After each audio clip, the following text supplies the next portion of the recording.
Hey everybody, Crew Chief 01. I'm doing a vid today on the Colt Model M.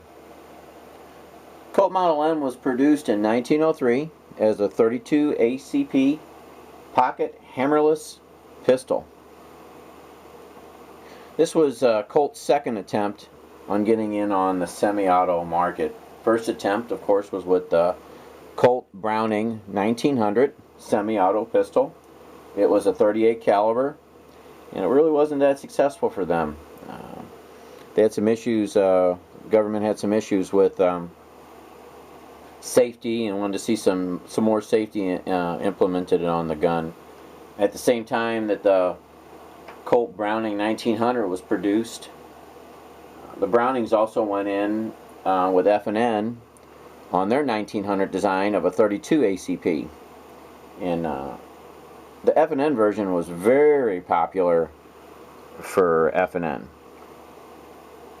So then in 1902, Colt contacted the Brownings again and wanted to buy the production rights, patent rights, off of the Brownings for the F&N patent of their 32 ACP so it could be produced here in the United States. They made a deal with them, and then in mid-1903, the Model M was being produced commercially here under the Colt Browning name.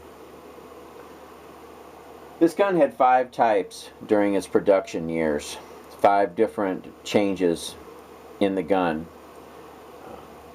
The gun was produced until 1944 under full-time production, and then till 53 it was under part-time production with a bulk load of spare parts that were made for the gun until they were depleted. The 5 different types on this gun were more aesthetic changes through all 5 types. The first type was chambered in 32 ACP, came with a 4-inch barrel, also had a barrel bushing on it like the 1911. Second type, the barrel was reduced down to 3 3/4, and a screw was added onto the thumb safety, and there was some marks on the Colt name and some with the serrations done, some aesthetics. Third type was when they eliminated the barrel bushing and they put a lug on the end of the barrel for better lockup. And there was some aesthetics again with the Colt stamp, and also with the stampings on the slide had changed a little bit. The Browning name was taken off at that time. Fourth type, oh, and also on the third type, on the third type, the screw had been removed later in the serial number series. The fourth type, they went ahead and they put a magazine disconnect on the gun. And the fifth type was more cosmetic. The government wanted more of a military finish on the gun. They wanted a Parkerized Finish. They also wanted roll markings on the gun with U.S. government and Defense Department stampings and some number stampings to make it more of a military version. What you're looking at here, this is the model 1908. In 1908, the Model M was also chambered in 380 ACP. They went ahead and they produced both these calibers all the way up until 1954. This was a very popular gun for Colt. This incorporated what the government wanted to see on the 1900, which it didn't have.